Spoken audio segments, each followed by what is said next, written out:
You mentioned Quebec, and that's where we'll head next. High temperatures there and humidity are now hitting already vulnerable long-term care residents particularly hard.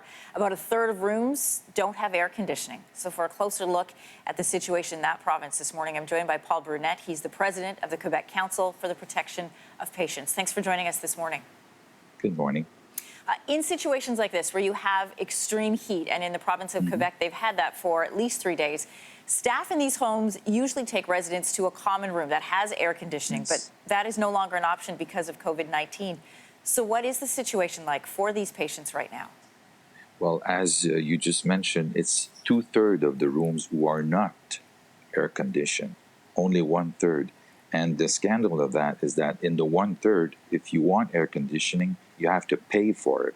So that's even more scandalous in our mind. So what we're asking for is that all these places, all long-term facilities, are being equipped with either air conditioning or good ventilation for the comfort and safety of patients. If you are stuck in a room at 30 or 35 degrees, this is not safe and it's not comfortable, needless to say. So that's what we're asking for, and apparently the government is coming with a plan. But I've heard so many plans, so many promises. I've been a spokesperson for the past 20 years that I want to see action now. Now is the heat wave going on, and apparently the authorities are not that ready to operate. You can refresh a whole building on stage and film industry sets. So why can't you do a little better in long-term facilities? Tell me. There is precedent for this. Back in 2018, we'll remember a heat wave was blamed for 70 deaths in Quebec. We know that homes then should have been better prepared. What is it going to take now to make sure that residents are safe? Well, listen, we are not going to wait for promises or plan. We're seeking an order of the court. We're already in a class action pending in the Superior Court. So we're adding now the urgency of putting better air conditioning or ventilation for patients residing. And we're going to seek a court order. We don't trust anymore the authorities. I've been, claiming for these things for so long that now we're going to seek a court order and, let's say, accompany the authorities into the implication and the installation of these equipment. We're talking about human beings.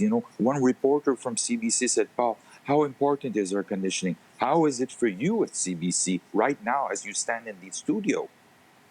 Yeah, you think about a lot of these patients don't have the ability to move around. They can't get out of their bed. A lot of them can't even move to be able to fan themselves or to bring themselves some relief.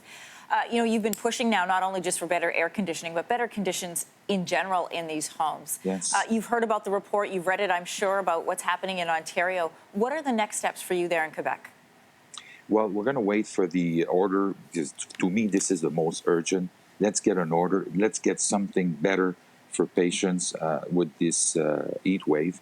And for the class action, we have 20 grievances, diapers, putting diapers to someone who's not incontinent. How about the food? Managers who serve the food never eat them, never try them. We want better food. We want better, bedside care. Like the doctor just said, it's pretty similar in all the mistreatment that patients have been suffering for the past years. And we intend to hold the state accountable for this situation, certainly. It's always shocking when you read this kind of information, knowing that these are the people who've helped to build our country and put so much time into our country and are so vulnerable now. Paul Brunette, thank you for your time this morning. Thank you. Thanks for watching. If you like this, be sure to subscribe here. And you can check out more Your Morning videos right here.